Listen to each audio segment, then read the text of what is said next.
طبعا الضيوف مش سايبيننا في حالنا، وهتلاقيهم ايه داخلين بكل ما عندهم ايه في قلب الفيديو اهو. سامعين بنتقتل. هنعمل ايه النهارده؟ جايبه لكم بقى، طبعا احنا في الشتاء ونزلات البرد والكحه والبلغم، وبصوا مليون الف حاجه.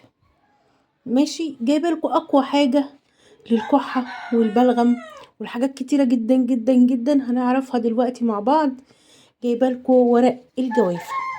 طبعا كنت بشتري حاجات من السوق امبارح، وكان في جوافه بقى ناشفه وخضره وبتاع. انا ما اشتريتش جوافه الصراحه لانها كانت ناشفه وخضره، يعني ما كانتش تتاكل. لكن لقيت شويه الورق العظام دول. شايفين الورقه ناعمه وجميله وفريش. هي دول من امبارح كمان. تمام. فقلت دي اوان ان انا اعمل لكم الوصفة الجامدة دي علشان بجد نستفاد منها كلنا. تمام. هنتكلم عن ورق الجوافة. اولا الجوافة مليئة بفيتامين سي، وطبعا الورق اكيد مليء بفيتامين سي. يعني اذا كانت الجوافة مليئة بفيتامين سي يبقى الورق يبقى لا. طبعا هنعمل مغلي الجوافة ازاي؟ هنجيب كام ورقة خضرة بقى ناشفة، بس يا ريت انتوا اللي تنشفوه عشان يبقى مغسول ونضيف زي كده. يا ريت انتوا عند حد بتاع جوافة مش هنغرم حاجة ونقول له ادينا شوية ورق. هنغسلهم وننشفهم كده على البارد زي ما انا عاملة. تمام، بعيد عن شمس، بعيد عن اي حاجة، عشان تفضل الخواص بتاعتها فيها ومحتفظة وبكل المعادن بتاعتها وبكل حاجة موجودة فيها. اولا الجوافة مليئة بفيتامين سي، وفيتامين سي احنا عارفين ان هو بيعالج نزلات البرد بشكل كبير جدا جدا.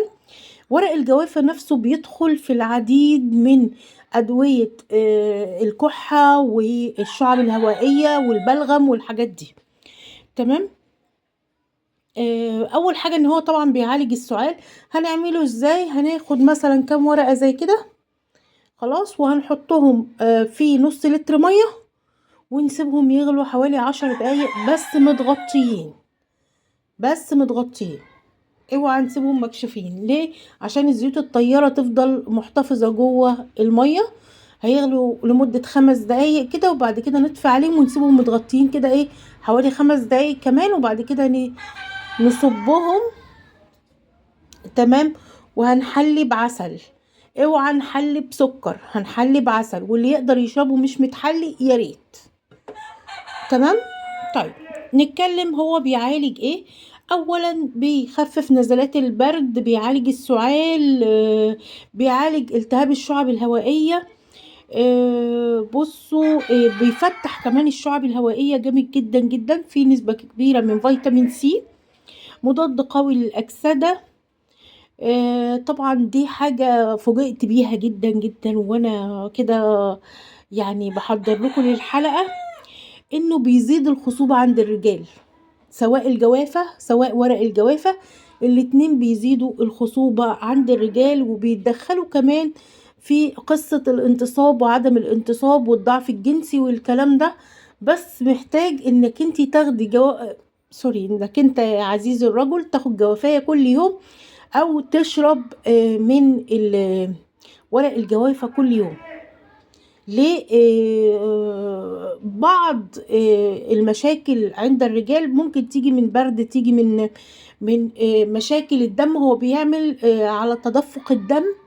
ليه؟ في نسبة بوتاسيوم كبيرة جدا. نسبة البوتاسيوم دي بتعلي نسبة الأكسجين بتزود من الدورة الدموية وتعلي يعني تدفق الدورة الدموية. فبتزيد بقى من موضوع الخصوبة وموضوع ضعف الانتصاب، وموضوع وموضوع كمان ضعف الحيوانات المنوية عند الرجال. ودي فوجئت بيها الصراحة، يعني مش هكدب عليكم، ما كنتش اعرفها، فوجئت بيها. ليه؟ عشان هو في طبعا قلنا في بوتاسيوم، في فيتامين ج، في زنك، في الليكوبين اللي هو زي ما احنا قلنا بيزود موضوع الانتصاب والكلام ده. تمام. وقلنا بيه وبيزود القدرة، وبيزود نسبة الحيوانات المنوية للناس اللي عندهم ضعف في الحيوانات المنوية يا جماعة. تمام. ليه تأثير قوي طبعا. قصة الرجال موجودة كتير، بس الصراحة الواحد يعني ده موضوع شائك، فالواحد يعني بيقل في الكلام عنه. بيعالج نسبة الكوليسترول الضار اللي موجود في الجسم. ليه؟ عشان هو بيعمل تنشيط للدورة الدموية، فمن ضمنه او فلترة للدورة الدموية، فمن ضمن ده ان هو بيعالج الكوليسترول الضار في الدم. تمام. بيقي كمان من سرطانات البروستاتا بشكل كبير جدا جدا، لانه مكافح للشوارد الحرة في الجسم. اي حد عنده شوارد حرة اللي هي بتعمل اكسدة، بتعمل سرطانات، طبعا مضاد قوي جدا للاكسدة. كمان طارد للبلغم، وبينظف القصبة الهوائية والشعب الهوائية، وبيساعد على تحسين وجودة النوم. بس بما ان تحسين وجودة النوم، نبقى هنقول نحط على العشبة دي واحنا بنغليها، نحط عليها معلقة بابونج صغيرة، يتغلوا مع بعض. بصوا كده انت معاك منوم قوي. تمام. مواضيع الرجال بتبقى مواضيع شائكة للأسف، و يعني الواحد بيتكلم عنها بس على استحياء، بس لا حياء في العلم طبعا ولا حياء في الدين. تمام. بيحسن من جودة العلاقة الحميمة كمان بالنسبة لقصة الرجال.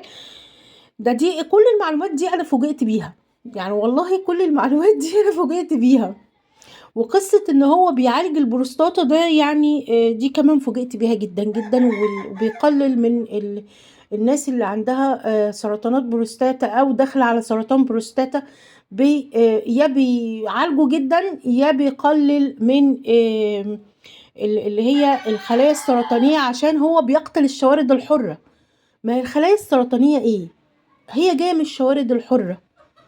تمام. الفيديو ده مهم جدا يا جماعة والله، وبجد فيه معلومات مفيدة جدا. طبعا قلنا اي اعشاب تتحلى بعسل، اي اعشاب تتحلى بعسل، بلاش نحلي بسكر يا جماعة. ونشوف مصدر كويس للعسل، اهم حاجة نشوف مصدر كويس جدا للعسل، علشان ده بيبقى مهم جدا معانا. تمام. اشوفكم على خير في فيديو جديد ان شاء الله، ومعلومات جديدة ومعلومة غذائية على الماشي مع دكتور سهر النجدي. تحياتي ليكم واشوفكم على الف خير.